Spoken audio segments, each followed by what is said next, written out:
CEOs and boardrooms are abuzz, no offense taken right there, with innovation right now, and rightly so.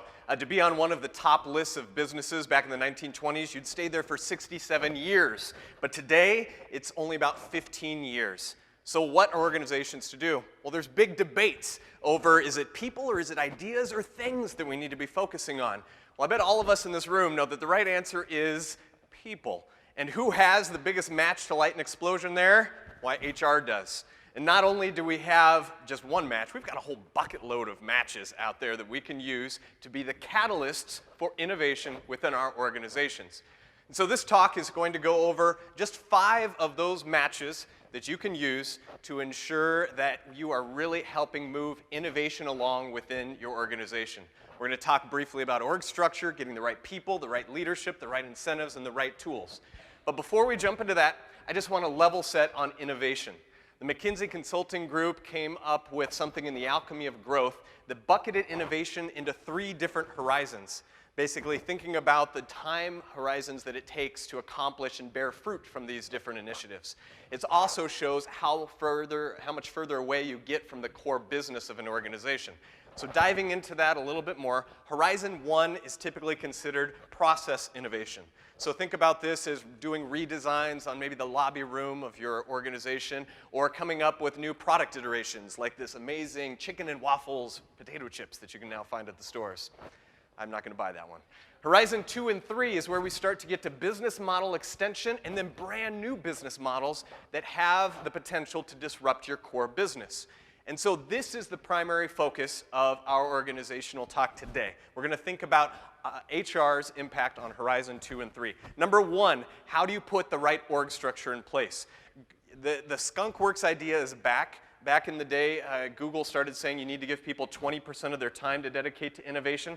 Stop doing that. You need to have specific teams that are set aside or specific labs who can be dedicated to innovation. Number 2, you need to find the right people. These are curious people, they're learners, but they're also people who know how to make decisions.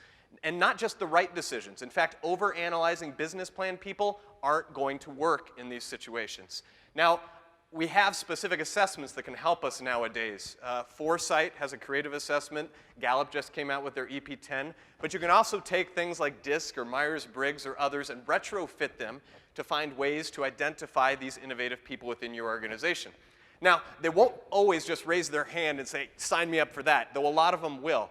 So what I encourage you to do is start to do things like job tryouts. People are doing internal startup weekends, startup competitions, non-technical hackathons, and different ways to be able to identify people with these competencies. Now third, we need a different type of leader to be able to run this. It's not command, it's not control, and it can't be a leader who's just looking out for their next promotion. In fact, we need a different leader who's focused more on courage, who's thinking about using some of the political capital that they've garnered, because it's probably going to take a little bit longer and cost a little bit more money than they've probably promised to the executives. So you need to find a great leader who can go to bat and defend the team from everything else that's going to try to stop that innovation. Fourth, we need to look at the incentive program that we put into place to make sure that our incentives are aligned with this new set of behaviors. You can't do quarterly profit-focused bonuses. Same thing with just taking fat salaries and putting them in the innovation team. It isn't going to work. There's new innovation-focused compensation systems that are coming out that can help you think about rewarding people based off of project milestones, or not jumping to rewarding people for profit too soon and focusing more on revenue. Or even at the very early stages, how you can focus and reward people for vetting ideas rapidly so that they're moving through more ideas and not getting stuck on zombie projects. Fifth, we need different tools. I'm talking about user experience, prototyping, customer development, lean startup, a whole bunch of buzzwords that are out there that your learning and development teams need to be aware of. Now, there's a lot of online resources that you can look to that can help you identify this, so you don't have to go out and be an expert in all of this today. But I encourage you to make sure that you start to understand the tools that these teams need to be able to execute rapidly on innovation. There's also a couple local people around here who can help you out with that as well. So if we do all of this right, what are the benefits that we can gain from this? Well, the biggest things that I'm hearing from CEOs and boardrooms is they want their innovation initiatives to go faster and more profitably. And you guys all have the tools. You have the sparks to be able to make that happen. And so that's my biggest ask for all of you. As we're thinking about these 5 things that are up here, I'm not seeing enough HR people in these innovation discussions. You have the biggest points of leverage that you can to really speed these things up, cut cost, and make them become a lot more profitable. And so I encourage you to find ways to lead or step into those conversations. Thanks.